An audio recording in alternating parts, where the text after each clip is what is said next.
Jabronis. Welcome to another episode of Jabroni Sports. On this episode of Jabroni Sports, we are going to continue our positional breakdown of the NFL. Today we are doing a deep dive on our top 10 running backs, and we're also going to have a Coach's Corner segment. Ooh. Yeah, really looking forward to the Coach's Corner. Before we hop into those lists, let's get through the introductions. I am your host, as always. I'm AJ Firstenau. You can find me on most forms of social media at AJ FUERSTENAU. I am joined, as always, by... It's your boy Gonzo, and you can find me online at Target Smart Shopper. Okay. You made that up. You don't have a Target.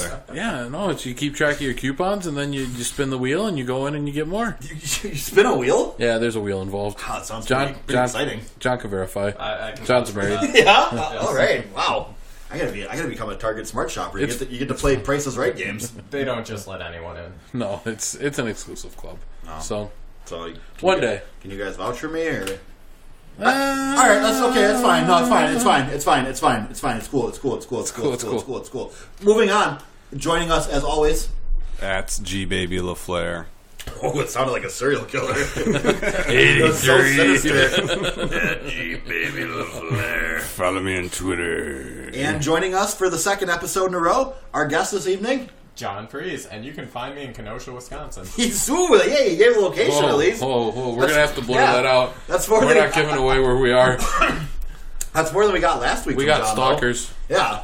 John, thank you for joining us again. Always a pleasure. Absolutely. So, as we get into our running back rankings here, boys, the running back position, definitely a lot of talent in the NFL. It's in a good place. I feel like running backs are coming slightly back in vogue a little bit. For sure. Compared to a few years ago where the position had been almost entirely devalued. So it's nice to see. It's interesting what happens when you have some really good ones. Yeah. All of a sudden, people's opinions change. I know Johnny is very similar to me in this regard. We're fans of a team that can run a good power run game. Oh, yeah, definitely. I'm more of a fan of offensive linemen. Yes. As Badger fans, we tend to appreciate offensive linemen, power run games. I can vouch for Johnny. Every franchise I played Madden with him, it's Joe Thomas, first round. I don't know. Who's your go-to now in Madden? I haven't done the franchise mode yet. So no Joe Thomas. I mean, it's been a couple of years, I think. It was always Joe Thomas first pick. And if I was low in the draft, like if I had the 19th pick, I'd start over.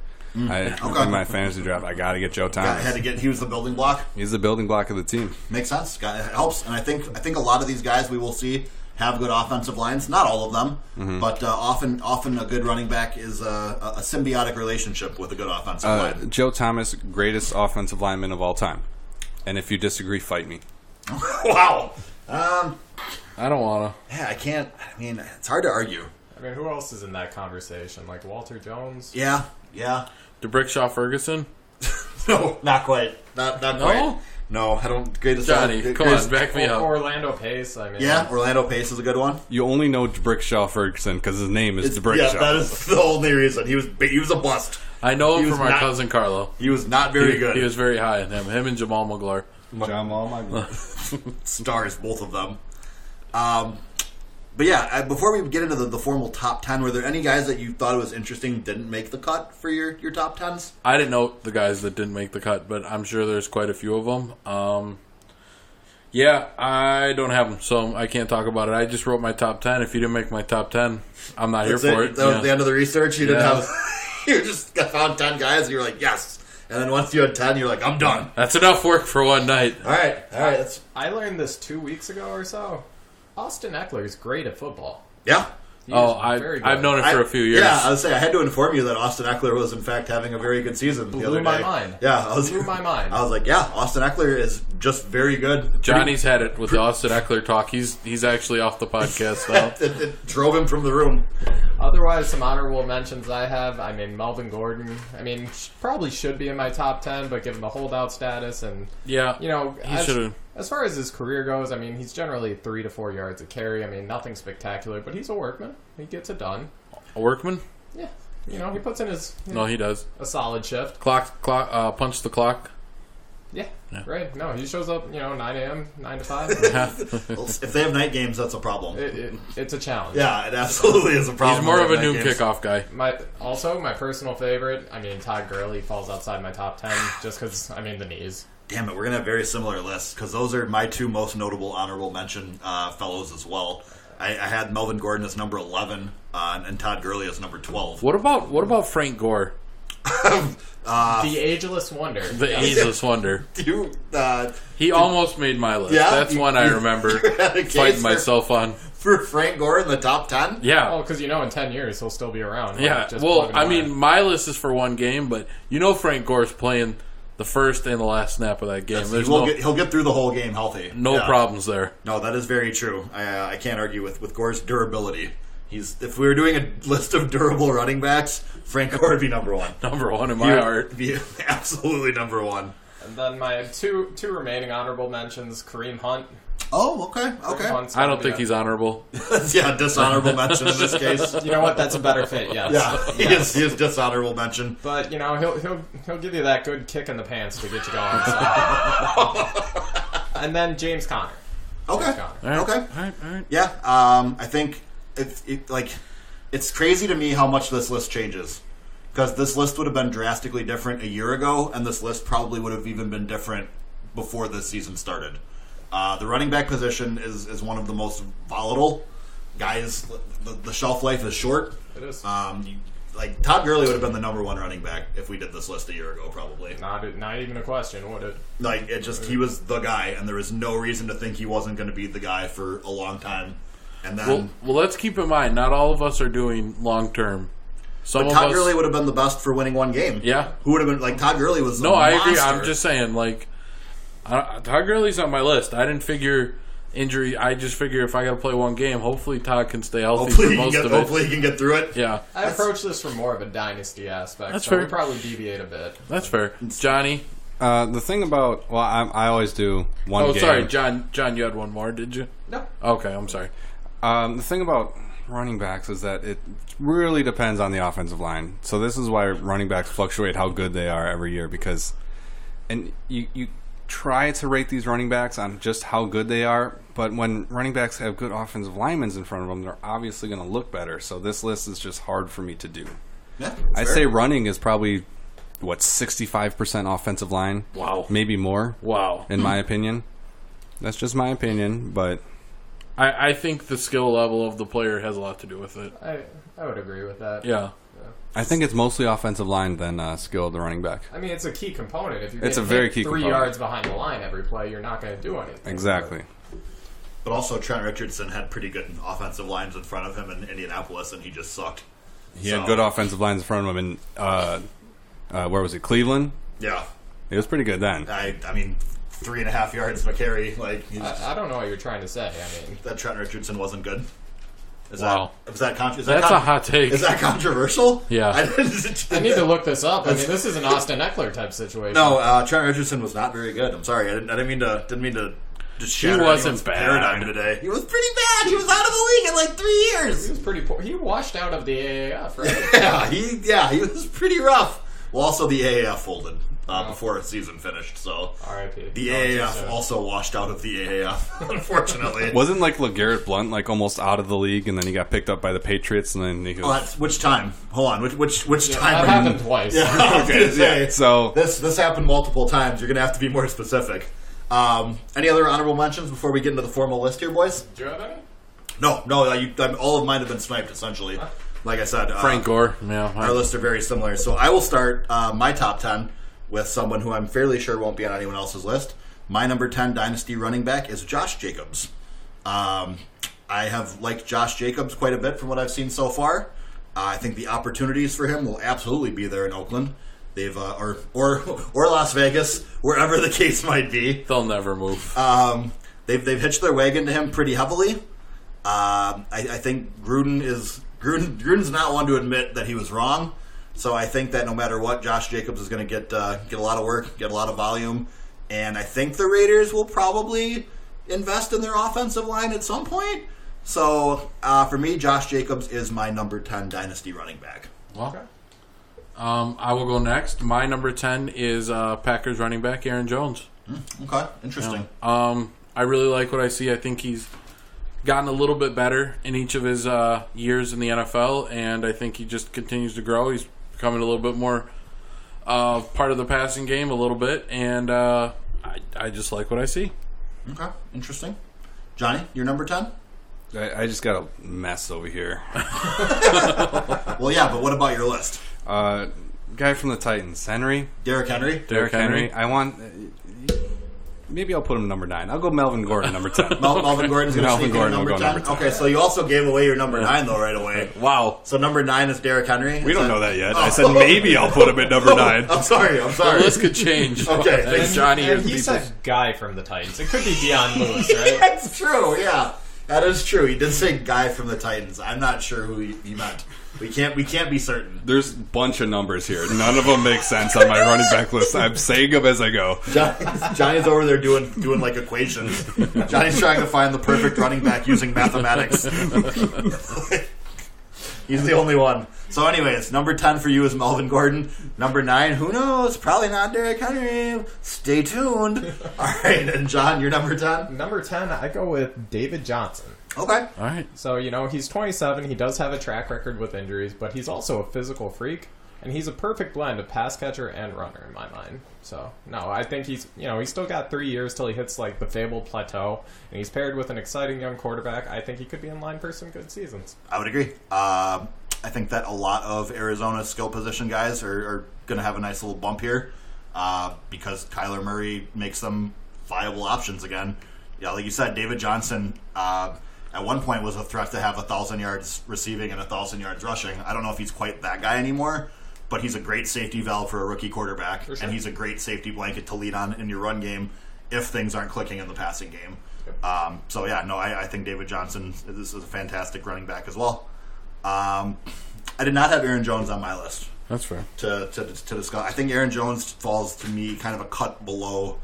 I think he's more interchangeable. I think he might be in the James Conner tier of guys. To be fair, yeah, he's good. Fair. He's Yeah. above average running back. Exactly. I support it. He's Yeah. just off the list for me. Yeah, I'm a little biased, so Yeah, I mean, you got the Packer and fantasy both playing in that, so I get it. showtime. He fell off my list, too. So, Yeah. my number 9 is Nick Chubb. Nick Chubb is a fantastic talent. Outside of some injury history, there's not a whole lot of concerns that I have in terms of him as a running back.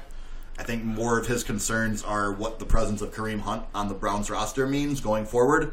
I don't know what that's going to look like when Kareem Hunt comes off the suspension at week 11, whatever the case is. It's pretty. Week 9, right? Is it that? Okay, I know it's pretty late on, it's weird. It's going to be odd to see them try to shuffle another starting caliber running back into the mix at that point in the season, unless Chubb gets hurt. But otherwise, kind of similarly to the reasons that you were high on DJ, I think his partnership with Baker Mayfield looks like it could be a long and fruitful one. And I think that Nick Chubb is a guy who can also stay in on third downs, which is pretty important for me when I look at a running back. Can you play on 3 downs? Because that would probably be one of my detractors for Derrick Henry, is that he's not a great pass catcher. So I like guys that can do both. Get you a man who can do both. So for that reason, I have Nick Chubb as my 9th overall running back. I'm very confident that this guy will not be on anyone's list, but I have Mark Ingram. My list is for one game, but I just think he's a real powerful runner. I think he had a few years to rest up behind Kamara, where he was still playing, but he wasn't playing nearly as much, and coming off an injury last year, I believe. But I just like what I see. I see flashes again of him being the guy, and like you said, for some of the guys that you like, 3 down back, I just think that's a guy I see that can do that, and I just like a lot of what I see. In closing, as always, He's I in like the what I perfect see. situation. Yeah, He really is. yeah. I mean, he's got Gus Edwards hot on his heels. True. Mark Ingram has always been underrated, I think. Mark Ingram, I think, has the reputation of being more of just a bruiser. I don't think that's fair. I think he's a more complete running back. And I also think the presence of Kamara made people assume that he wasn't that. But it was just a luxury that New Orleans had. They happened to have 2 running backs that can do everything well. And a little bit of a reveal. I got Kamara somewhere else on my list. So. Oh, wow. What a hot take. Wow. What a shocker. Wow, probably the only one who has that one as well. I know. If had to guess. I know. So, Johnny, I mean, I've heard rumors about your number 9 selection, but can you confirm or deny them? What rumors have you heard? I don't know. I've heard that there's a guy on Tennessee that you like, perhaps. Deion Lewis. I hope it's not the guy who's 250 pounds and can't break an arm tackle. I have Tennessee running back as number 9. Is he not in Madden? Did he hold out? I think I'm just going to go by teams Is now. is he a scab? Like, what is the why? Johnny really believes in the Titans front offensive line. He's a big, I do believe in the Titans' offensive line. I got to say that. Titans got a good offensive line. But that's yeah, why you're a big fan of Tennessee running back? Tennessee running back. Tennessee. One of my favorites. Tennessee running back. What a star. He's good, man. Oh, my God. All right. John. Good old Tennessee running back. Yes. At number 9, I have Kerryon Johnson. You know, Interesting. He sucked so far this year. I think he's averaging like 2.6 a carry, but you know, there's no one to really challenge him or give him competition in that backfield unless you count J.D. McKissick or Ty Johnson. Whoa, hold on. Are you forgetting? Do you see who they recently signed? Who did they recently sign? They recently signed Paul Perkins. Wow. The Paul Perkins? Yeah. The one and only. Oh my goodness. Giants I need great. to reevaluate Yeah. my list. This changes everything. Because Paul He's back in Perkins the is my league. number 5. Yeah, Paul Perkins. What a star. But no, I think Kerryon has all the tools to be a great player in the NFL, and you know, once he puts it together, he's a top 10 player. He's in that group. Yeah, he's not on my list, but I could easily see a case for him. But yeah, he's just. There's so many running backs in this tier. Sure. We haven't gotten into the rarefied air yet, so this is the part of like the grouping where it's like, sure, I can see. Like, you know, there's a lot of like, yeah, okay, yeah. No, for sure. Because it's like I said, did not make even my top 12, but could easily be in that conversation by the end of the season. My number 8, David Johnson. John, you mentioned him earlier. I agree with a lot of the points that you made, so I won't belabor the point too much. But yeah, DJ falls in again, 3 down back. Guy who can do a lot of things. Partnered with an up and coming offense. With a young quarterback. So, David Johnson checks in at number 8 for me. For me, it is number 8 is Nick Chubb. A lot of the reasons you said. I just like him. He's like watching him run the football. It's fun. He's fun to watch. Yeah, Like, he runs people over and he can catch the ball, and he's a fun guy to watch. yeah, he's got breakaway speed. Like, there's a lot to like about Nick Chubb. Yeah, and his last name's Chubb, so That's I mean, kind of fun too. that's Let's not get ourselves. Yeah. definitely a reason he's on my list. So I've got 3 8s written down here. I don't know how I was doing this list. How many guys? Kamara, I have 8 and then 4 next to it. So I don't know whether I think I'm going to go. I probably chose. He's probably a 4. More of a 4 than an 8. Maybe you were ranking them on a scale of 1 to 10. Le'Veon Bell's got an 8 here. You know, I think I'm just going to knock him off the list. So maybe. he's not on the. So Le'Veon Bell's not on the list. You know. Okay. I mean, he plays for the Jets. So you went from 8th to 9. I wish we had video of Johnny just going through frantically his scribbling right now. I think Johnny's reenacting when the Vikings forgot they had a pick. Just going over there. Johnny's on the clock and he's about to lose a selection. John's gonna steal it. John gets 2 number 8s if Johnny doesn't hurry. I'm going to go with Panthers running back. Christian McCaffrey Yeah. as the 8th best running back in the NFL. Panthers running That's back. too high. Wow. I'm very curious to see the 7 running backs that are better than Christian McCaffrey. Hey, on man. your list. He's a white running back. He was I one of get those it. guys who had an 8 and a 4 next to him. I had to choose. Wait, him and Kamara were both 8/4s? I think this is a scale of 100. I don't know. They're 84s, yeah. Are you? I'm going to go with Jets running back.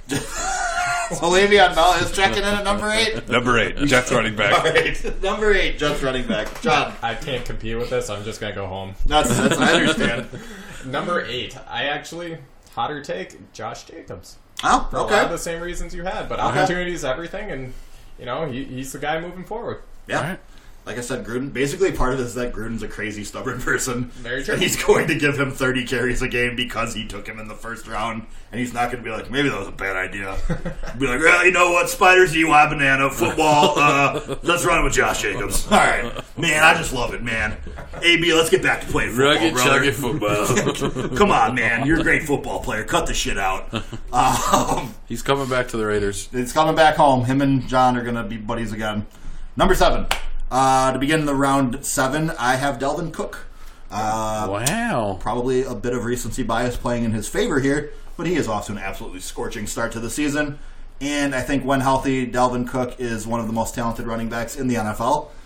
He's a part of a run-first offense with a offensive coordinator who was basically hired to recommit to the run game. John DeFilippo was fired at the end of last season largely because of his love with passing the ball with Kirk Cousins.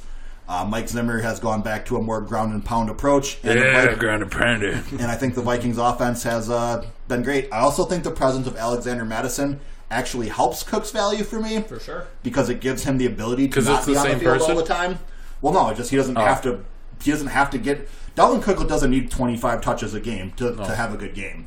He's very efficient. If he gets 15 touches, he's probably going to have a worthwhile game. And I think if you give him 15 instead of 25, there's a chance that Dalvin Cook actually plays an entire season for you. So with that renewed optimism, I have Dalvin Cook as my number 7 dynasty running back. I have Todd Gurley. I'm hoping he could stay healthy for a full game.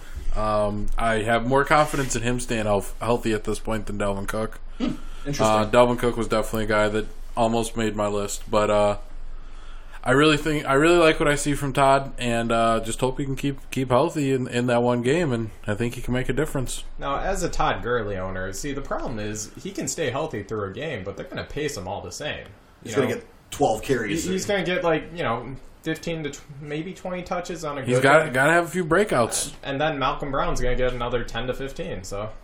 Which seems to be... On my team, this isn't fantasy though, John. This is just my team. I'm giving him the ball 25 times. You're running him into the ground? Yeah, I'm running him till he's hurt. You're taking that arthritis in his knees and you're saying, get out there, kid. I got Frank Gore backing him up. I kind of want him to get hurt. Let the ageless wonder go. Yeah, all right. Let's see what he's got. Johnny, who is your number 7? Number 7, I got Nick Chubb. Okay. Actually, I mean Cleveland Browns running back. Cleveland running back. Cleveland running Kareem back. Hunt? No, he's not currently on the active roster. He's on the I'm sorry. suspended list, so it couldn't be him. So number 7, we have Nick Chubb, someone who's been on 3 of the lists. Yes. Okay. So John now has Nick Chubb. I do not have Nick Chubb. All right. Who do you have checking in at number 7? At number 7, I have, when it comes to fantasy and dynasty, I have the ultimate buy low, Joe Mixon. Okay. I think Joe Mixon's as talented as most any other running back. I think he's equal to many of the guys who are in the top 5, but I think he's in a terrible situation where he's getting hit behind the line every play. I think with the right coach, right players around him, he can be a top-tier back. I think Joe Mixon, as a Bengals fan, Joe Mixon's incredibly talented. He's usually one of the only watchable parts of our team. I just hope especially without AJ Green. Joe Mixon's about it at the current moment. It's a rough watch most weeks. So yeah, you don't have to convince me about the talent of Joe Mixon. Most people don't know because he plays for the Bengals, but yeah, he's definitely one of the most talented backs in the league. So number 6, I'll kick things off. Number 6, I have Le'Veon Bell. Wow. I still believe in the talent immensely, and I think if we've seen so far. They are going to force feed him the ball. And Sam Darnold will come back from mono. I mean, I know he's out indefinitely. He's out definitely, dude. He's definitely out with mono. Sam Darnold's done. It's the Luke Falk show. Old Sammy D. You said it. Sammy D was making out under the bleachers after the game, caught mono like a nerd, and now he's out for a few games. But I think when he comes back, they'll pick up where they were in Week 1, which basically was Le'Veon Bell as their number 1 receiver and running back. The amount of targets, when we talk about 3-down backs, Le'Veon kind of Le'Veon's a 4-down back. He set the bar, yeah. Le'Veon set the bar for what a running back can be. And that was kind of the crux of his holdout last year. But with that behind him, and a new long-term deal, he got a lot of guaranteed dollars. He's comfortable. I think he's set to produce for the next 3 or 4 years and be one of those elite backs again. So I have Le'Veon Bell clocking in at number 6. At number 6, I have Joe Mixon. Many of the same reasons John said. I think in the right situation, he could really become a important guy on a team. But it's fortunate with the Bengals. But mine's a one-game scenario. So I would like to have Joe Mixon. I think he provides a lot on field. I don't know about off. I also had Joe Mixon number 6. All right, he's nice. a playmaker. He makes plays. He gets out there and he has spectacular plays sometimes. He has the ability to blow something up. He does. He's got that superstar mentality. I love Joe Mixon. My number 6, Nick Chubb. Okay. No sense in belaboring the point, but I've loved him since Georgia. Yeah. I said ever since college, I thought he was just an exciting runner. Like he's a guy who can take it to the house with every touch. Yeah, you said you were going to have a hot take. Like it sounded like you had a hot take with Nick Chubb at like number 10 or 9. No, I had Josh Jacobs at number 10. All right, that was the one I thought, but then John had him at number 8. So John had a hotter take. I did. Who even knows who I picked back then? And now I have Joe Mixon at number 5, which isn't a hot take at all because we've all been rattling around the Joe Mixon camp here. Anyways, I got nothing else. I got nothing else to say. All right, fans. Joe Mixon, yeah, not the ones that wear headphones. Fuck headphones. But yeah, Joe Mixon, he's great. All right, so he's my 5th best running back, and you guys all think he's good too. So whatever. Moving on. I think, I don't think, I know. My number 5 is Christian McCaffrey, the Great White Hope. He's very valuable. I think he's helped Cam hide some of his flaws of not being that great of a passer. He gets to dump it off to Christian McCaffrey and let him go wild. And I think he's been very interesting, and I definitely was rough on him, but watching a lot of tape, and I just think he does a lot of good things with the offense, and I think he's a guy that could fit on just about any team.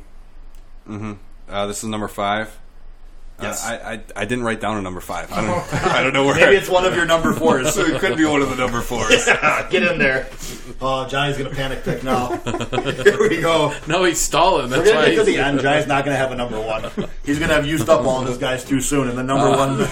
I guess Frank Gore. Number 1 is Gio Bernard. Wow, all right, I guess. I mean, Todd Gurley's been crossed off like 3 times with different numbers next to him. Alfred Blue. I think I finally did. Oh, jeez, boys, this is getting rough. I'll put Carolina Panthers running back there as well. Okay, all right. Carolina Panthers. You already said him. Yeah, No, I thought you had him at 8. Yeah, but I took it away. He bounced back. I took it away. Okay, So I can save him for later. Glad someone's keeping track. All right. Anyways, At number 5, I had Dalvin Cook. Oh, wow. He's leading the league in rushing. He's second in touchdowns. you're higher on all my hot takes than I am, man. Injuries have definitely hindered Dalvin so far. I mean, he's missed over half the games he's been eligible to play in. I think more than that, because didn't he miss a full season? No, not a full season. He missed a considerable amount one year, but I think my notes have he's missed 17 out of a possible 32 in the 2 full seasons he's played. Yikes! Yeah, that is sizable. But I mean, the talent's obvious, and as you said, he's in a run-first offense. I think Dalvin could shine, and he is shining. So. Yeah. Just shine. My number 4 is Christian McCaffrey. This is boring. Yeah, because I told you the top was going to be. That's why I wanted to go in the other order. Nobody listened to me. We'll plow through these because then we can get to coaches. I listened. I know. I listened. Number 4 is Christian McCaffrey because he's awesome and still somehow one of the most underrated offensive weapons in all of football. And if you're not watching Christian McCaffrey, you're doing yourself a disservice. Oh, I thought you were going to say you got 2 words for him.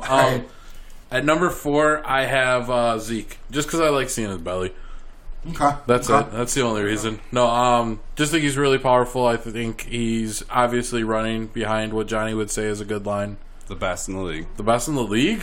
Oh, yeah, for sure. All right. Well, I think that helps him, too, and I think Dak's ability, too, has helped him, but I just think he's a good one game. I'll throw Zeke out there. Number 4, I mean, there's a few guys out of him. Johnny? I'm going to go with New Orleans Saints running back.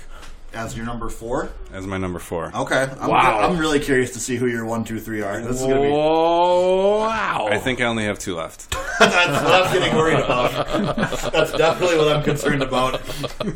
Come on, Kalen Balaj. Here we go. All we right. should make a side bet. All right. Number 4, Saints running back. Number 4, Johnny's a huge Latavius Murray fan. I know. Anyways. Can't knock him. I have been for years. Number 4, I'll also go with Saints running back. Oh, Okay. okay. But I will specify Alvin Kamara. I think he's an absolutely filthy back. I had questions. I was curious if he could be the bell cow, and I don't think he's shown he definitively can be. He's gotten, 14 yards a carry, or carries a game. Carries a game, not Yeah. Yeah.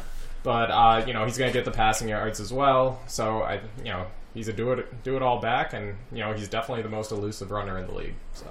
Yeah. All right. I have Zeke at number 3. The only reason that I hold Zeke behind the other 2 guys on this list is I think his line does more for him than the other ones. But he does for them. In terms of a runner, Zeke's everything that you'd want. He's a fantastic running back. He did the holdout and got his way, and Dallas is still winning. So far it's a great partnership there. So Zeke's locked into a beautiful situation. So that's why, to me, he is a top 3 dynasty running back. Zeke, fantastic. Number 3, I have Le'Veon Bell. I just think what he offers, I think the majority of the reason that he was in the holdout in the first place, he wanted to get paid like a wide receiver and a running back. Like, he wanted more because that's what he brought to the table. And I think my number 1 is slightly better, but I think Le'Veon Bell is one of the best at doing both in the NFL. And I think it's really crazy to see him, and I really feel like he's kind of getting shit on this year just because he's playing for the Jets and the Jets don't matter. But I think it's a lot of it. He's still playing really well, and he's still like the guy. And it doesn't look like he's missed a season of football at all. No, outside of how healthy he's been. I mean, but that's just luck sometimes. Yeah, I don't think there's been any rust or anything like that. Like I said, week 1 he looked like Le'Veon Bell to me. Yep. So I figured for the one game he would probably be a top 3 for you. That doesn't surprise me a ton. Yeah. Johnny, oh boy, do we dare? At this point, He's been writing furiously. again, Well, I may or may not have run out of running backs. you have 3 more still. What? Stay Lamar tuned. Jackson. Oh no! Stay tuned. I got Dallas Cowboys running back at number 3. All right, so we both have Dallas Cowboys and Tony Pollard as our number 3. As our number 3 running back. Well, about him, I always thought he was a little bit overrated. People think he's the best running back in the league. Which Tony Pollard? A lot of people think that. Yeah, a lot of people. Think I've Tony never Pollard. heard that take. Yeah. Zeke. Okay. He does have the best offensive line in front of him, but still, I do think he is a very good running back. So I'm going to Very put good him running there back. at number 2. I mean number 3. I was like, hold on. Johnny's trying to get through this. Yeah, he's trying to sneak one in. All right. At number 3, we have my biggest dynasty regret, Christian McCaffrey. You know, I really doubted him when he came into the league. He was my second favorite player out of that draft, but I really questioned if he could run between the tackles, and yeah, he can. He's very good at it. He's pretty good at it. You know, he's the second best, like, do-it-all back in the game, in my opinion. You know, he's a great receiver, great runner, just incredibly talented guy. So, Yeah, in the last episode, I alluded to the fact that you've won 3 championships in our fantasy league, but I think my favorite trade that I've ever made was when I traded Kareem Hunt for Christian McCaffrey and T.Y. Hilton. that wasn't me, by the way. No, it was not with you, but I think that was one of my favorite trades that I've ever made. That's a very good trade. That has aged extremely well. But number 2, I have Saints running back. My second best running back is Alvin Kamara. Just because he might not be a bell cow in the traditional sense, but he's going to get 20 to 25 touches every game. And just like because he's a good receiver, I'm not going to hold it against him as a running back. So it's I think especially without Mark Ingram there, he is getting more work. Latavius Murray's touches have dropped each week. So I think Kamara is beginning to take over the backfield in a more traditional sense as well. And so for that reason, he is my number 2. Also, he's been extremely durable. Yeah. For a guy who doesn't have like a thick build. Sure. He's been really, really healthy up to this point in his career. So yeah, Kamara, number 2. My number 2 is going to be Saquon Barkley. Wow. I think he's awesome one game, but Is that just because he's hurt currently? no, it has nothing to do with. I made this list before. I thought maybe even with him injured, he'd be the second one that he'd get out there and. No, I just think he's got a little more learning to do. Okay. I think if it's one game, I'll just throw it out there. I have Kamara number 1, and I just think he's a little bit better. I think he's a little more well-rounded, got a bigger body, bigger frame, and I just think maybe in 2 years it's a different conversation. But right now, I think I'd have to give it to Kamara. I don't think you can do wrong with any of the top 4 to 5 backs like at all. It's a lot of personal preference, but I think actually I think Saquon Barkley's above everybody else by a fair amount. I think Saquon Barkley's amazing. He's a playmaker. He's a superstar. So I got him at number 2. Number 2, okay. Number 2. Well, number 1, I got number 1. Don't worry, guys. Oh man, I can't wait. I mean, Wow. saying that Saquon Barkley is the best running back in the league, hands and away, but putting him at number 2. I'm so confused right now. Yep, I don't know who he's going to have at number 1 at all. Nope. All right, my number 2 is the sure thing. You know, Zeke. You know, you know what you're going to get every week. He's big, he's strong, he's powerful. You know, he's going to get touchdowns and he's going to get 100 yards. So Yeah. those are all true facts. Number one, Saquon Barkley for me. Just because he does so much of what he does with a garbage offensive line, and he still puts up video game numbers week in and week out. And yeah, he's just amazing. He passes the eye test more than any running back. Yeah. Like when you watch him, you know you're watching like a generational talent. Mm-hmm. You're watching a guy who's special. And even with a lot of the other like top backs on this list, I don't feel that. So for that reason, I think that Saquon is special. He's in a class of his own. Yes, and I think he could potentially be the greatest running back of all time. Like he could be. Wow. There is that possibility. I don't know if that's true for anyone else on this list because Saquon out of the box is amazing, and the Giants line can't really get worse. Like it's got to improve at some point. Mm-hmm. And he also has a young quarterback now, so if that offense develops, he might actually at some point have, defenses not putting 8 or 9 guys in the box every play. Well, you do that for fun. Oh, that'd be that. What a thing that could be for him. So for me, Saquon Barkley, the best dynasty asset as a running back. I already said my number one, but Aaron Jones, no. I just think it's Kamara. Yeah, I don't want to keep talking in circles, but all right, you guys ready for this? no. Who the fuck is your number After one? Saquon Barkley is obviously the best running back in the league for me. At number 2? At number 2. Okay. Number 1, Adrian Peterson. Baby! Third greatest running back of all time. Write that down right now. Also, domestic abuser. Who whipped his kids with a switch. Child abuser. Yeah, who whipped his kids with a switch that he made them pick. But he's a great running back, yes. Number 3 running back of all time. And also the number 1 current running back? Yeah, I mean, just every time I see AP, it's like, number 1.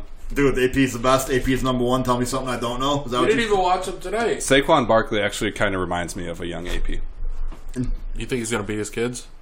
Yeah. Is that what you're trying to say, Johnny? It's fucked up. That's a really shitty He's going thing to beat to his say. kids with a switch, which I didn't know what a switch was until I heard the AP story. Oh. It's a stick? It's like a branch. Thin stick. Yeah. Thin stick. I thought it was a Willowy. branch off Willowy, of... yeah. That's awkward. Yeah. That's enough switch talk for one episode. All right, next. Turn the page. My number 1, Adrian Peterson. Woo, baby! No, not at all. No, Saquon Barkley is the best running back I've seen since LT. I mean, Wow. Since LT? Yeah, LaDainian Tomlinson. Yeah. That's You're not going to put AP in there?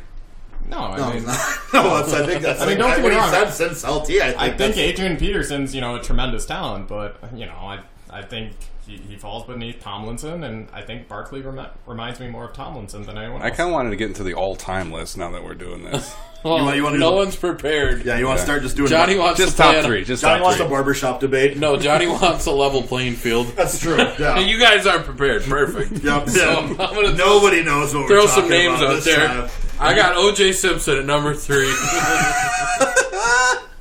Adrian Peterson, number 1. I think my number 1 of all time would be Barry Sanders. Yeah, I got Barry, Yeah. then Sweetness, then... Barry Sanders for sure. Yeah. Emmett Smith would not be on my list. Not even Not top 10. Not top 20. He's just long. He's Frank Gore. He's just a higher upside Frank Gore. Exactly. That's all it was. But I mean, that's maybe a hot take. I don't know. I think we all agree on that. All right. There's All right. no debate. Everyone's just like, yeah. Yeah, that's, pretty much. Yeah, just did it for a really long time on better teams. I put AP at number 3, but I mean the LT argument, I can... LT was special. LT was another one that was Greatest fantasy player of all time. and he would throw touchdown passes all the time too. Well, that's not good for fantasy. They ran Those those only little was 4. That's still though. They ran those little sneak plays. He'd leak out and go. He had like a perfect passer rating for his career. LT's passing numbers are gaudy. If you ever get a chance, take a look at him. LT, fantastic throwing the football. All right, I don't really have a super smooth way to transition here, but you know who would call such a play as LT throwing the football? Who? Oftentimes a coach. Oh, okay. It's yeah. time for our coaches breakdown. Welcome. Hey, football. This one- Welcome to the coach's corner. This one I have a set list. Oh, wow. Set list. All right. I'm proud of you. You can see my running backs list, all scribbles. A little bit of scribbles on my coach list. Not nearly as many scribbles, though, for the audience at home. Yeah. in case you can't see via the audio feed. There's quite a bit on my list. got Quite a bit of scribbles. A lot of scribbles. That is a fair amount. Yes. Mine's on my phone, so no scribbles. Did we want any last words about the running back? God thing, damn, or- I love that running backs are back. Yeah. I feel good about it. Yep, I enjoy watching a good run game. So I feel like I came up with a good list, even though it's all over the place. Number one kind of left. Yeah, That's because I kinda read lost- other guys. Well, You Somebody kind of be lost sorry. some credibility there. Obviously, Saquon we're Barkley gonna was post all of our lists at a later date and be like, "What do you guys think?" Johnny's list. Obviously- Obviously, obviously my number one was Barkley, but I ran out of You guys. said Adrian Peterson. He said- I'm not crazy. He listed McCaffrey like 3 times, right? You said he took it back. Hold on, you're playing both sides of the fence now. Took it back. You heard my only He took source. it back the first time. Probably number 3. That's, I thought he was 8 or 4. How is he number 3? No, he's number 84. Number 84 in your hearts. Johnny thinks he's a wide receiver. He runs, Well, he runs the ball not as Maybe often. that's where we got messed up. Maybe I don't he know meant what to put Jordan Scarlett at number 8. Oh, McCaffrey at 4 and 3. Who? The backup, third stringer. I don't know. Carolina. Yeah. I don't know who these guys that you're talking about. they got Jonathan Stewart still? Carolina Panthers running back is who we're talking about, Yes, right? I know. Cameron Artis-Payne, everyone's favorite Carolina Panthers running back. Campaign? Yeah. Oh, man. I think Wait, Saquon doesn't Barkley. Holyfield's kid play for the Panthers? as well? He's on the practice squad. He did not make the 53. Yeah, Elijah Holyfield, or Evander Holyfield, as some would call him, did not make the 53-man roster. But anyways, all right, we wrapped it up. Yes. I like to say the offensive line has a huge thing to do with the run game. I got that out already. But let's move on to our next segment, the segment that I'm most excited Let's about. dig into the coach's corner. Coach's corner. Coach's corner. All right, so are we going to do 10 through 1 for this one as well? I mean, we got it. Can we just that's number a 1 gimmick. Bill Belichick first though? And Yeah. Whoa, New England coach. Oh yeah, New England coach number 1. Yeah, yeah. I prepared an argument as to why he's number 1. You don't need to. No, you don't need Like, to. we can talk about this. No, It's we okay. don't have to at all, John. I know that you're a Patriots fan, but we can just all say Bill I mean, Belichick his number 1. hoodies alone. That's okay. Have you ever seen him make a PB&J? I have not. Oh, There is a You're not a YouTube real vid- fan, then. There is a YouTube video of him when he was coaching the Browns. He did an instructional tutorial on how to make a peanut butter and jelly sandwich. He peanut butters both sides. Yeah, he's a maniac. He said that's the secret though, because then the jelly doesn't seep through. I'll have to try it sometime. That sounds pretty smart. Yeah, if you ever get a chance, you should check it out. It's weird because he shows I think he smiles in it. I think he did. He It was might- kind of grainy. so I Yeah, he wasn't might sure. smile. I don't. It's ugh. But yeah, Bill Belichick, best current coach, maybe the best coach of all time. Yeah, can we all agree best coach of all time? Really, Yeah. really good Best chance. coach of all time. Yeah. Yeah. Okay. 100%, So cool. yeah. Awesome. All right. So let's go ahead and run 10 through 2 because Belichick exists. And then John will get to argue with himself at the end. Yep. Just because he prepared As to a why debate. Cliff Kingsbury's number 1. That'll be how He's not on my list. Yeah, Cliff did not make the list. He'd be in the Hall of Shame at the moment. I have a pretty, I think, shocking left off my list. Sean McVay. Sean McVay, that's not shocking to any of us because you're pretty vocal about your criticism of Sean McVay. Fucking sucks. So why does he made the sucks. Super Bowl last year. very good. And Jared Goff can't suck, and Sean McVay sucks. No. One of them has to be good. Otherwise, how are they getting the Jared Super Goff Bowl? is good. I don't think he is. Jared Goff's Our mediocre. friend Yeah. Mitch told us that Jared Goff is good. I don't think he. I think he was incorrect. No, Jared Goff's good. Mitch wouldn't lie to me. Yeah, that's my whole thing. Is if Goff sucks, McVay can't also suck, but they're good as shit. Like, it doesn't make sense. Like, well, someone on that team has to be good. It can't just be Aaron Donald. McVay's an awesome coach. He's Like, pretty good at the coaching things. I don't like him. Well, then what's your number 10? My number 10 is Mike Vrabel. Interesting. Yeah. Okay. middle Did not of make the my pack list. today, but- Didn't, yeah. No, I didn't make my list either. I like him. I think he's tough. Might have been in my bottom 10. Wait, did I write my... I meant... No, wait. Who's the guy who likes salami sandwiches, bologna sandwiches? Doug Marone. Doug Marone. That's who I meant to write. Sorry, I Sounds was in like a a hurry. cop out to me. Sounds like he No, did. Everyone I might- came down on it, and now it's Doug now Marone. all of a sudden it's Fine, Doug I'll Marone. stick with Ross Verba. Ross Verba. I meant the bologna sandwich guy. I didn't really... It was one of the AFC The South number, coaches. the number 10, I was like, somebody's got to go in here. I don't care. all right. I didn't really care. I think there's 9 good ones. I really hate saying this as a Bengals fan, but I did put Mike Tomlin as number 10. Okay.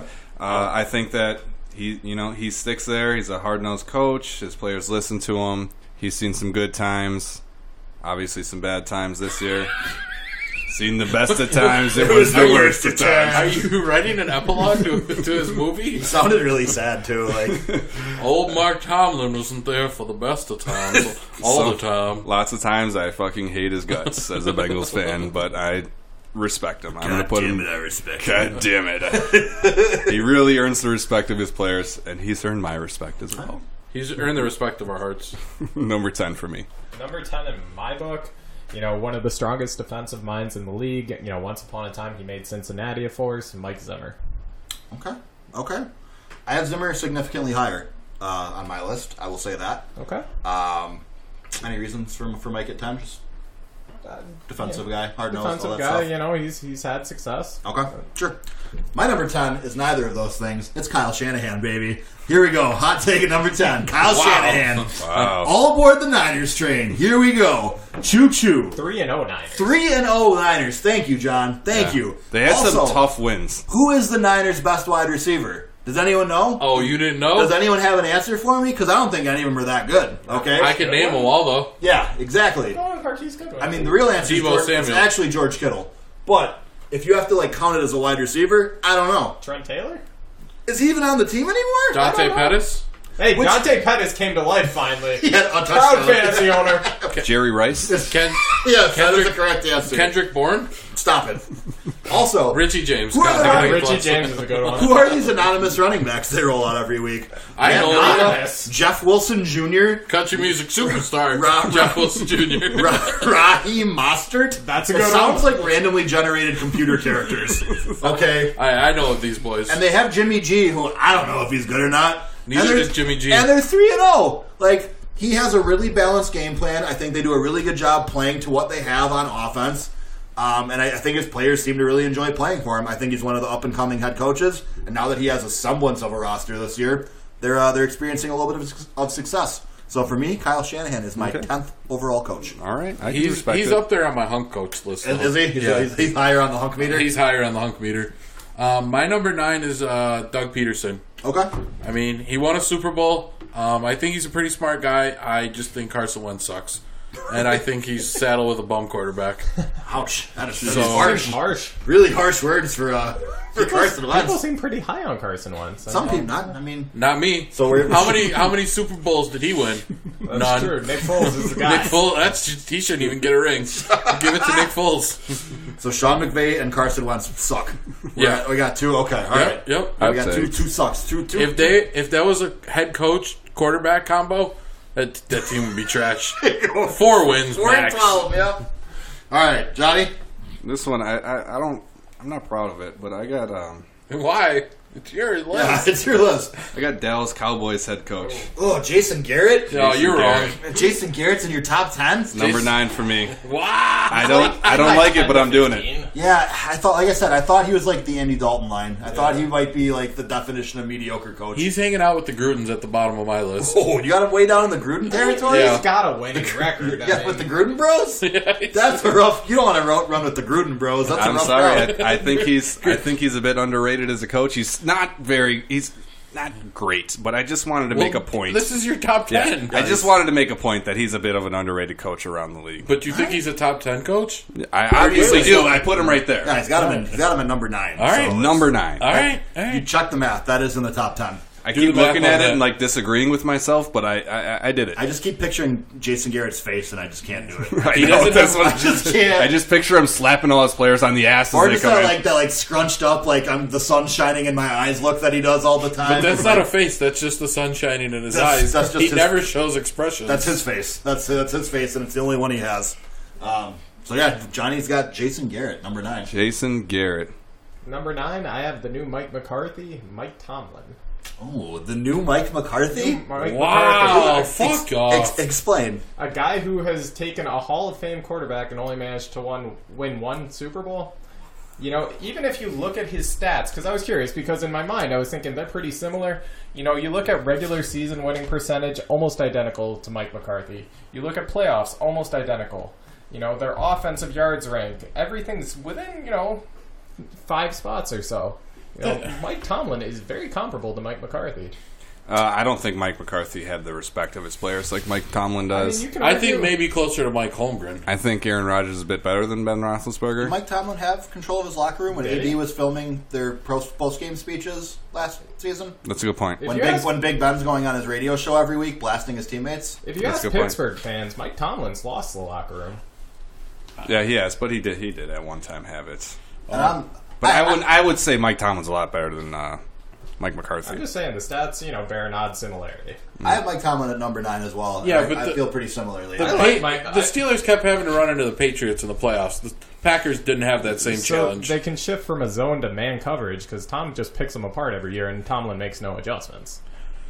Well, that's because they've won it a couple of years against them. So odds are up in the air. But no, I mess with 250 winning percentage success. Yeah, right? If it works better than a lot of teams. If it works a quarter of the time, that's enough. I mean, right? putting That's Tomlin better than the rest of the AFL. Putting Tomlin at 9 signifies he's an above-average coach, which he is. Is he an elite coach? No. That's exactly. But he's above average. That's what I thought this tier is. 9 and 10 for me. 10. I mean, Shanahan is just more of a hot take. I'll be honest, but 9. I got a lot of hot takes coming. This is like the cutoff. From here on, I think every other coach is a very good coach at least. I mean, Jeff Jarrett was a pretty hot take too. Jeff Jarrett. Jeff Jarrett. Double J. Dallas Cowboys coach. Double J. Double R. E. Double T. All right. Jeff Jarrett. Anyways. I closed my book on that one. I don't think that's it. Gonzo's done. Jeff Jarrett got him off the show. Let's get the number 8s rolling here. For number 8, I have Mike Zimmer.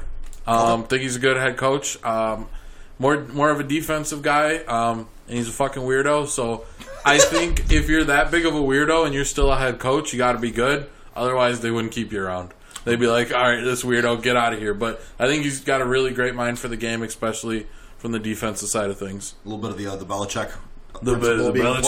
Being applied there. Yeah. If you're that weird, you have to be good. Yeah, exactly. All right.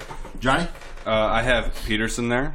Doug Peterson? Okay. Adrian Peterson. Adrian Peterson. Also number back 8 on the list. Yeah, I think he led a good team. The Eagles are always pretty good. It's just hard to go against them.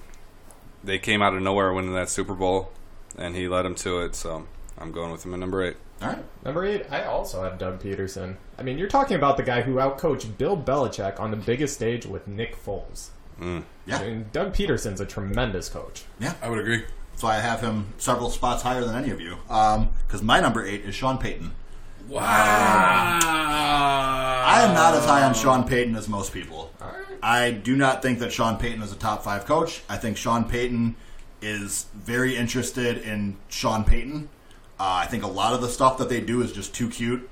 The entire Taysom Hill package thing, I hate it. I don't think it's necessary for their offense whatsoever. Like the fact that Taysom Hill is out throwing interceptions and stuff in games sometimes is absolutely unacceptable.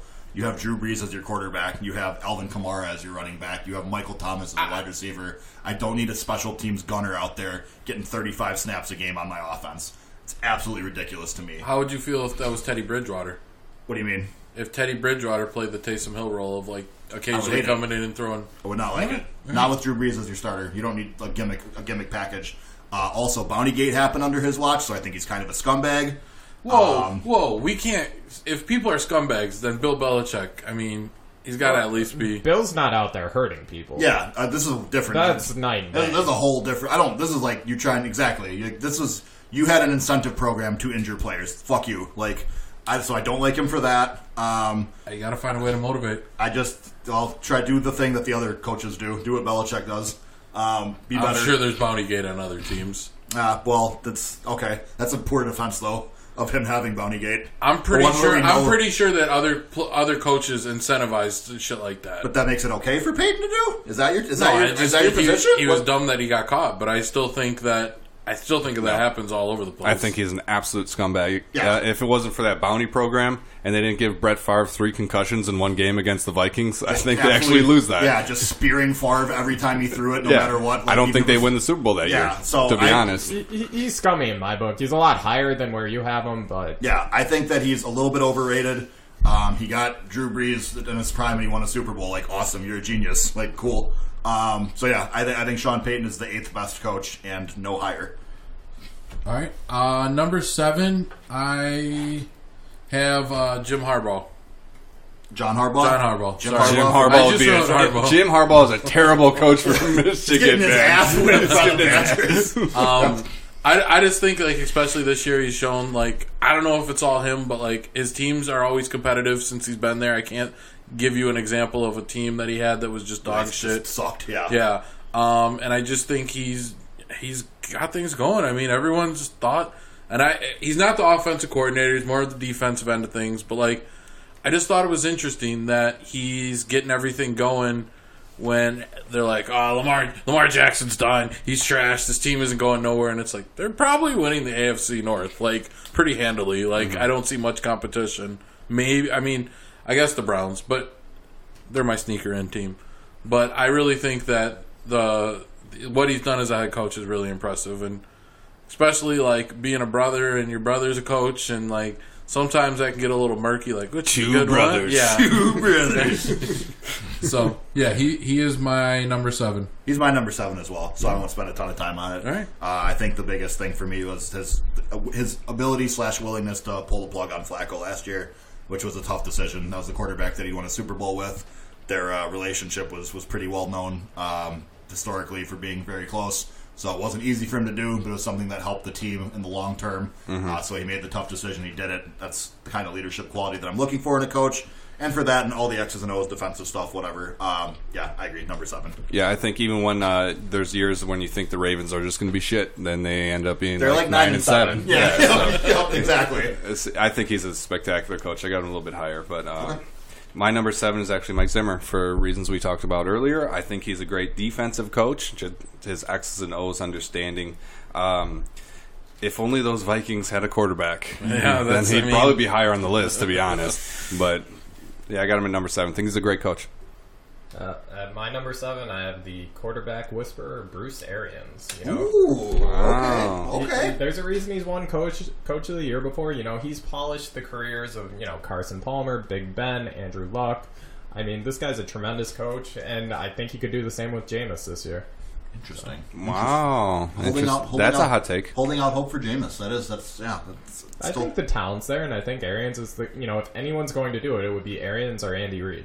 I think Jameis's biggest issue is what he does off the field, where he gets himself in, like, he has games where, yeah, you can see it, and yeah, he's a bonehead sometimes, but, like, I feel like all the off-field stuff, like, at least the last couple of years, this year he's been okay, but, like, that was more a reason, at least those years, that I was like, he might not, like, why are you getting suspended for that? Like, why are you getting DUI? Like, it's just too much little stuff for me with Jameis. Like, that's, I don't know, side tangent, but... Jameis Winston does not come across as a smart man, No. He's going to eat him up, though. You got to eat that W, though. You got to eat that W. Eat them W's and grab them by the pussy. All right. Wait, that's Donald Trump. That's... it could be Jameis. Yeah. Jameis, it was the other thing with that. Yeah, Jameis had a very similar thing, he said, actually. And he stole crab legs. All right, I think that covered all. And groped an Uber driver. Damn it. There's a lot of Jameis things. See? I already said Harbaugh at number 7, so we're on to round 6. Number 6, I have Andy Reid. I would have him a lot higher, but Andy Reid can't win a fucking Super Bowl, so that goes a long way for me. And I think he's always good, and he's probably the best outside of Belichick, probably the best regular season coach. But in the playoffs, it seems like everything just falls down. Mm-hmm. I got Harbaugh right here for reasons I already explained, so I'm not going to go over it again. Sure. And at number 6, I have the ultimate players coach. I have Pete Carroll. Okay. So, it's a dangerous game he's playing there. And, with, for example, Legion of Boom, I mean, that dissolved far too soon because he lost control of the locker room there. But, he's a tremendous coach. He builds winners. And, I mean, you can't judge a career based on one play, but how do you not give the ball to Marshawn Lynch? How? That knocked him down a few spots. It didn't, but it did. I feel like ever since then, that's why they're a run first offense now. It has to be. Like he has trauma so badly that he was like, I don't care if we have Chris Carson, we're running 30 times a game now. They had a timeout, a massive back who's the best powered back of all time, maybe. Like if you need 1 yard, who's better than Beast Mode? Come on, just give him the ball. Yeah, I would agree with that. And like you said, Pete Carroll definitely the ultimate players coach. He is. He's the buddy coach. He's a good cop. And he has a fantastic eye for talent. Yeah, that's very true. Number 6, I have Sean McVay. I have the boy genius here at number 6. I'm not as high on McVay as some, higher than others, such as Gonzo. Don't like it. I think McVay has some of the best play designs of any coach in the league. I think McVay designs really great plays. I think the way that he creates running lanes for his running backs is awesome. The way that they incorporate multiple receivers, like you don't know if it's going to be Brandon Cooks, Robert Woods, Cooper Kupp. They use Malcolm Brown now in addition to Gurley. Like everyone gets the ball, everyone gets fed. It keeps everybody happy.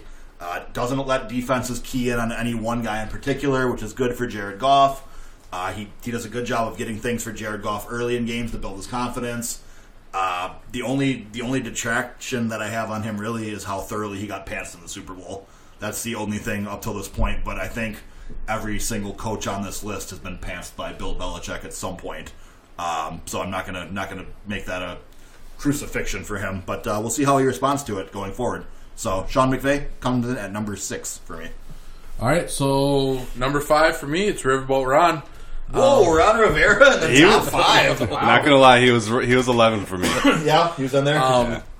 I sometimes with my picks, I gotta have a guy that I think motivates his players, and maybe he's not the greatest X's and O's, but I think Ron Rivera lights a fire under a lot of guys' ass, and I think a lot of guys really, really, really enjoy playing for him, and I think that goes a long way with certain personnel that you have, and I think they've made the most out of Cam Newton, and where a lot of teams might not have figured out or unlocked Cam and extended Cam's career longer than maybe other teams would have. So that's my pick. Riverboat Ron, number 5. I enjoy the Riverboat Ron pick. My number 5 is the Walrus, Andy Reid. Okay. I think he'd be higher on the list, but he just disappoints every year. There's always that time where it's just like, oh, Andy, there it is again. And it's been going on for like 10 years now, and it's still... like 20 years. What do you 20 mean? years. It was all Donovan McNabb's career, it felt like. But, I mean, he's a great coach, but just, like... We see it happen every single year where he disappoints. He does something stupid or he does something wrong for his team to not make that extra step. Okay. At number 5, I have the boy genius. I'm not going to be redundant about Sean McVay, but he's an innovator. Certainly he got exposed in the Super Bowl, but, I mean, that's just youthfulness coming into play against the most experienced coach in the game by far. Against an actual genius. Exactly.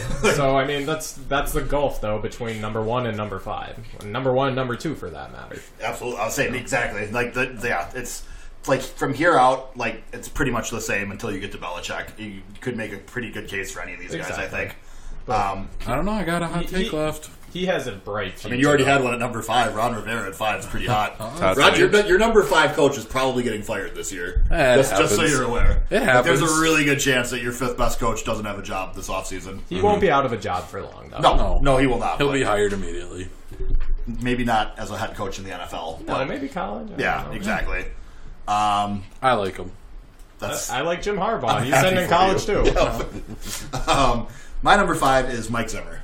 I think Mike Zimmer is awesome. Yeah, again, a little biased because I got to watch him for years as a Bengals coordinator.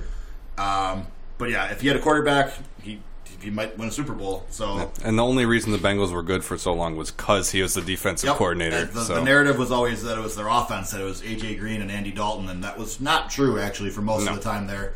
It was always our defense that was the more ferocious part of the team. And probably one of my biggest Bengals regrets was letting him leave and not just making him our head coach. Yep, we both said that at the time. Yep, I didn't care about losing Jay Gruden. Didn't bother me at all. No. But losing Mike Zimmer was devastating, and quite frankly, we haven't recovered from it since then. He definitely should have been the head coach over Marvin Lewis. Yep, loves him, think he's great, and 5th best coach in the league. Yep, love him.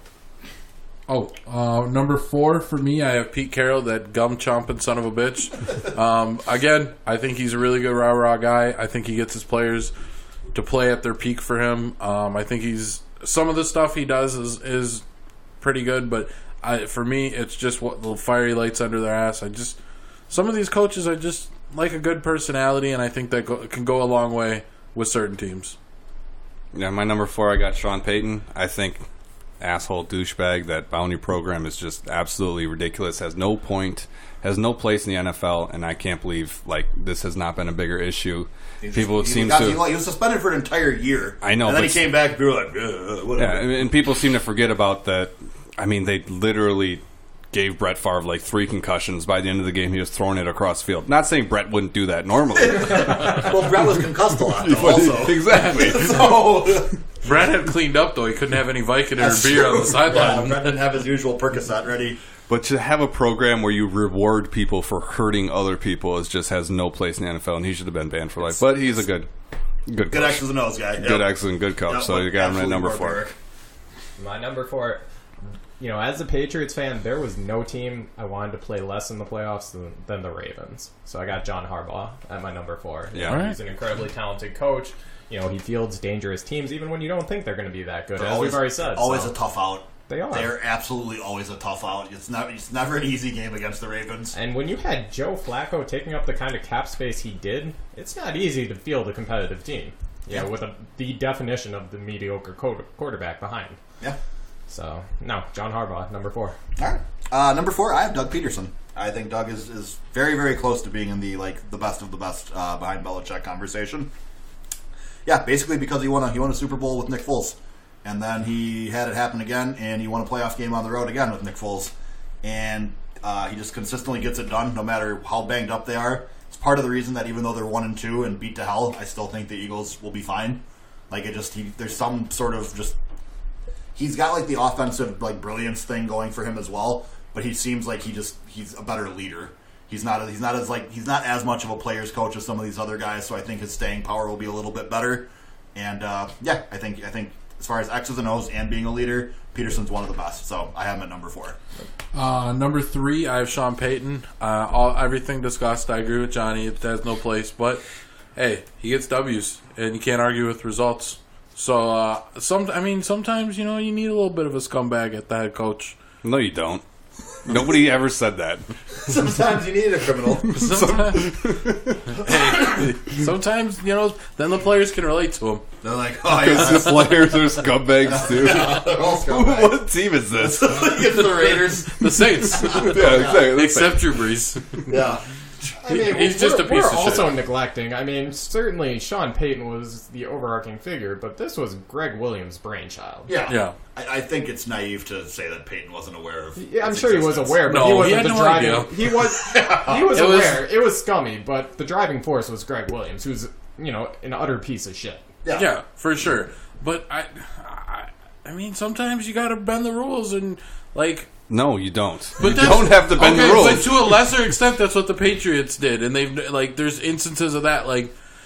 I wish I remembered his name, but I was watching a video on a hockey coach that literally they created a new rule every year for him because he would figure out different rules, and you have to kind of bend the rules and try and do what you can and see how far you can stretch things as a head coach. I think that's part of being a head coach. To me, the line is somewhere where it becomes a chargeable crime. Yeah. And that's essentially what injuring people on purpose is. There's precedent in sports for guys getting charged with felonies for that. So I'm going to go ahead and say the line is somewhere before that. I'm going to say it's right there. Leaving your stick on the ice across the mouth of the goal, not the same as rewarding someone for breaking a human being's spine. I'm going to say those aren't on a level playing field. I know, it's a hot take. Although you might be right here. Yeah.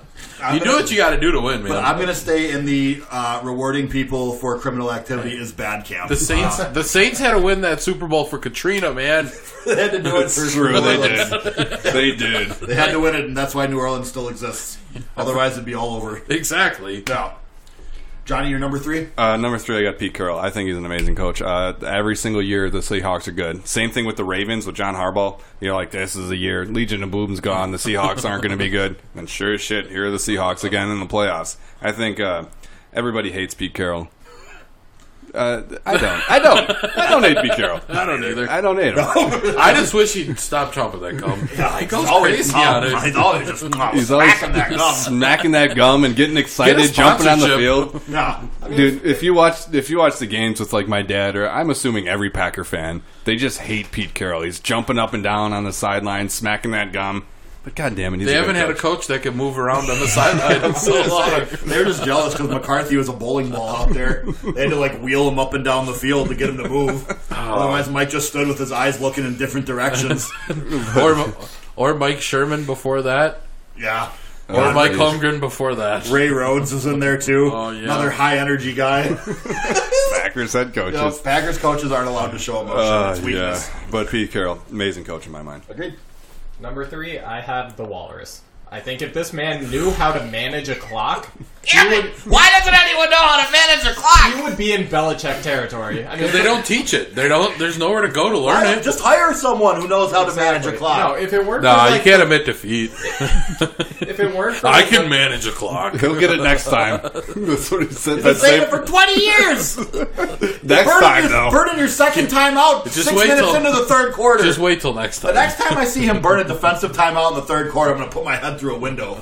I can't stand it. Chances that the Chiefs are going to be playing the Patriots in the championship game, the AFC championship game, Really high. and he Shits the bed. And he shits the bed at the end of the game. Does something? He's going to call a brilliant game, but yeah, there's going to be that one little error that's going to ruin He's the going to game. call his timeout with like 2:01 left before the 2-minute warning or something, and it won't make any sense. And then the Patriots will throw the ball, and like, I know how it's going to happen, and it's going to be excruciatingly painful for Chiefs fans because it's the only way Andy knows how. But to give the man his due, he is an offensive genius who's developed 2 of the most prolific passers of, our generation. So, Donovan McNabb and Pat Mahomes. yeah. All right. Number 3, Pete Carroll. Pete Carroll's awesome. Players coach, great. Guys love playing for him. They play their asses off for him. And somehow he always seems to escape the heat. Like when guys are getting mad at the franchise, it's never at Pete. Well, It's always the front he office. escapes the heat because it's always raining in It's Seattle. true. I mean, Or that's each other. Golden Tate punching Russell Wilson in the locker room. But yet, Pete Carroll, he's fine. Nobody ever was like, Pete Carroll needs to get control. People were like, Golden Tate's an asshole. well, Like, Golden that's- Tate probably hurt himself punching a robot. That's true. Punching a robot like Russell Wilson. But yeah, Pete Carroll is like, he's like the right amount of slimy that I like. It's like a John Calipari where like he's greasy, but he knows he's greasy kind of. And I respect that. So I have Pete Carroll as my number 3. That's why he worked in college. you Yep. know? Oh, he was a perfect college coach. He had to blow Dodge quick, but Yeah, exactly. He's one of the few coaches that fled college to go to the NFL. He's like, oh, they're about to start handing down a lot of charges. I got to get the fuck out of here. hey, if I could work at USC as a football coach, I would never leave. I mean, yeah. Unless I had to. Yeah, And he had to. He had to. They're like, hey, Pete, you're going to have to stop banging the 23-year-old teacher's assistants. Starting to look pretty bad when they're coming in and out of your beach house like it's some sort of brothel. Hey, But man. if you can do that at the age of 50, That's what I'm saying. If I'm 50 years old, I'm hoping I'm banging 23-year-olds. good on you, Pete. Johnny's 28 and he's hoping he's banging 23 Hey, year come olds. on, power to you. Pete Carroll just living every like midlife crisis guy's dream, and that's why they hate him. They hate him because they ate him. Exactly. All right. Number 2. Mike Tomlin. Pow! Pow! Pow! Number 2. I don't think he's. Tomlin 2. I don't think. 2 Tomlin. I don't think it's fair the criticism that Tomlin gets. I think he's a good head coach. I think he's had some wildly insane personalities in the locker room, and I think for a while a lot of the locker room stuff was out of his hands. I think the Rooneys had a lot more control over things, and I don't like Big Ben kind of got a pass on all his like, and I'm sure that was a weird situation, but like if your owner's backing a guy, what the fuck do you do? Like the AB thing, like we don't know the full story on this AB thing. It's going to be like an 8-hour Lifetime movie at some point. There's going to be an AV movie that's going to be like extended edition. It's going to be like 12 hours long, like Lord of the Rings.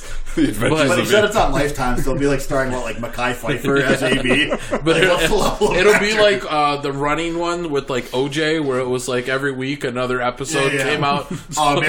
Like American Crime Story. When Yeah. they did that. So it'll be like just what American Crazy Story. It'll be like David Schwimmer will be in there as well.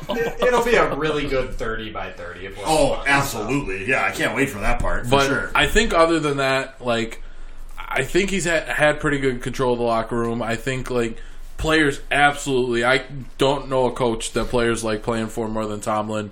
Pete Carroll. No, Yeah, it's right in there. yeah, Similar. but I just John Harbaugh. there's I wouldn't say Harbaugh as much no as the other two. people He's a think little bit more of a coach's coach. yeah, and people think John Harbaugh's a little nuts sometimes too. Not as nuts as his brother, but he's but definitely the normal Harbaugh, which is but weird. that's still not saying it. Yeah, no, exactly. Like John didn't seem that normal, and then Jim came around. You're like, oh, John's super normal. But like, I think John's much saner. I think Tomlin, for a lot of guys too, makes the Steelers feel like home, and it works for what the franchise was previously. And I'm curious to see where it goes from here. But yeah, he's my number 2 coach behind the GOAT. Let's preference that he's a Steelers fan, so that's true. That's true. Fine, whatever. That is I hate all the Packers coaches since Mike Holmgren, though. Yeah, he's a Packers Steelers fan for those listening at home. He likes the have an Packers AFC and team. the Steelers. Okay, I've been Steelers fan since Cordell Stewart. Okay, just want that out there. To Tomlin. All right. I got Sean McVay, number 2. I think he's an amazing. The Kool-Aid. I'm drinking the Kool-Aid. I am totally drinking the Kool-Aid. I think he's going to be a good coach for a long time. He's already a great coach. He's proved to be the best coach in the league besides New England coach. Besides he who must not be named.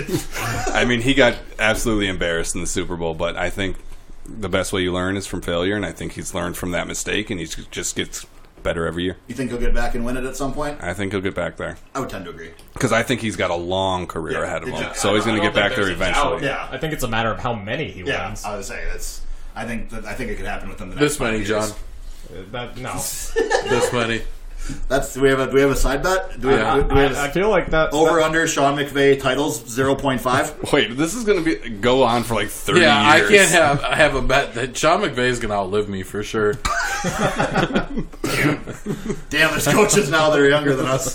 Holy shit, no. Well, close. Yeah, I can't. He's what, 35? Yeah, I'd say it's pretty close. All right, yeah. but I mean, he's in better shape than I. He's a hunk. He's a He hunk. is a good-looking man. Yeah, he's a handsome fella.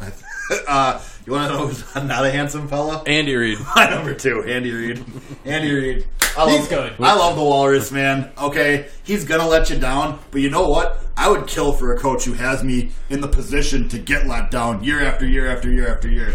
None of these other guys are as consistent at getting there as Andy Reid is. Andy Reid's teams are never bad. Like, they are never bad, and he always develops quarterbacks, which is the most important position to develop. And he usually has shit defenses, which isn't really his fault. Like, the Chiefs' defense sucking was like a big thing that held them back last year. I can't put that in Andy Reid's feet. He has nothing to do with that. They had the 32nd Wait, ranked. are you alluding to him being in defeat as well? I don't think he's like Rex Ryan. No. Okay. I think he's just, unless if you're talking pig's feet, if you can nibble a little meat off of them, sure. All right. Anything that you can chow down in line at the barbecue joint, Andy Reid is very interested in. I don't think Andy Reid even thinks about sex. I think he's asexual.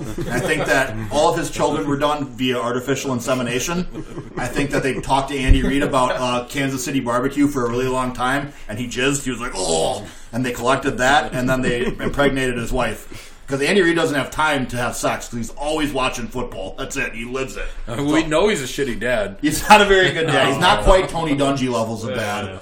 But he's, I mean... Oh. What? That's true. Oh, now but that's... I know, really bad dad? You're telling me, brother. Adrian Peterson levels. Yeah, exactly. Adrian Peterson's got both of them beat. I mean, that's true. But they are alive, so I don't know. I don't know who wins. But I think Andy Reid's awesome. I think, No, and I'm saying AP's a better dad than the other better two. dad? Okay, Yeah. I agree. Oh, jeez. Can we stop? So my number 2. Andy Reid, number 2, awesome coach. Would love to have him. My number 2, I'm going with the scumbag.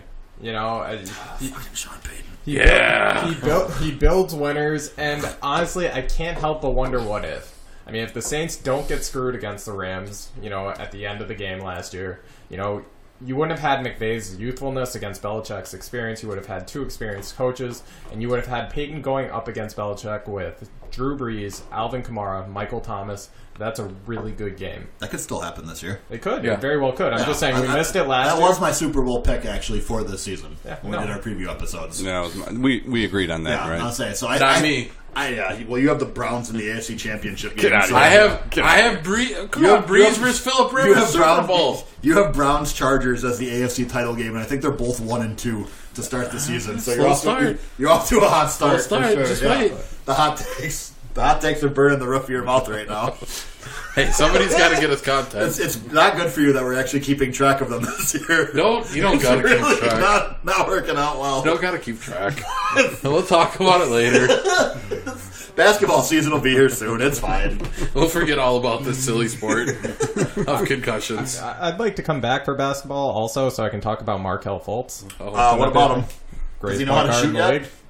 Is he okay? Best point guard, yeah. Yeah. Did you? What, on the Orlando Magic? Perhaps. Did you? He might be better than DJ Augustine. No way. DJ Augustine's got hit that that one- started. he hit that one game winner. He beat the Raptors. We've been getting... Dude, DJ Augustine gets a lot of mileage on this show. I'm going to be honest. We Yeah. talk about him more than any show that's not directly related to the Orlando Magic. We're trying to get him to be a fourth host when he retires.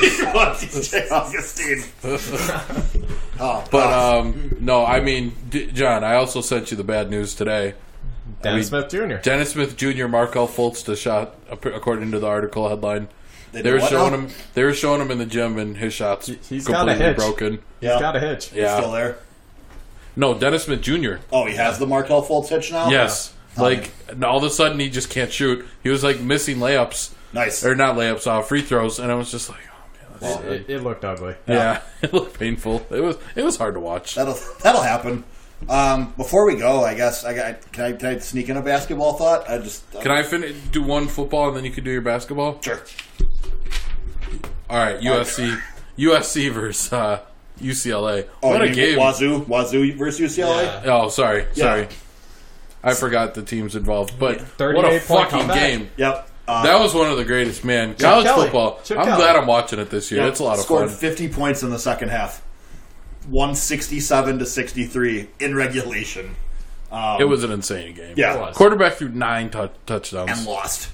And lost. Like, that's Insane. big. It was big dumb fun. College football's on drugs, especially the Pac-12 all the time. And it's the best. Gardner Minshew was there. He was there. He watched his own record get broken, and his team lost. Poor guy. Mine wasn't quite as fun, but did you guys see what the Magic did today with their rookie, Chuma Okeke? No. They signed him to a 1-year G League deal, even though he's rehabbing a torn ACL and is expected to miss basically this entire season. And then next summer, he's going to sign his rookie tender contract with the Magic. So he's basically doing a redshirt year. And Why then- would he agree to that? Wait, Well, that's illegal. That's really good It's not business. illegal. It's not illegal. It's No one's good for ever done them, it. but it's bad for him.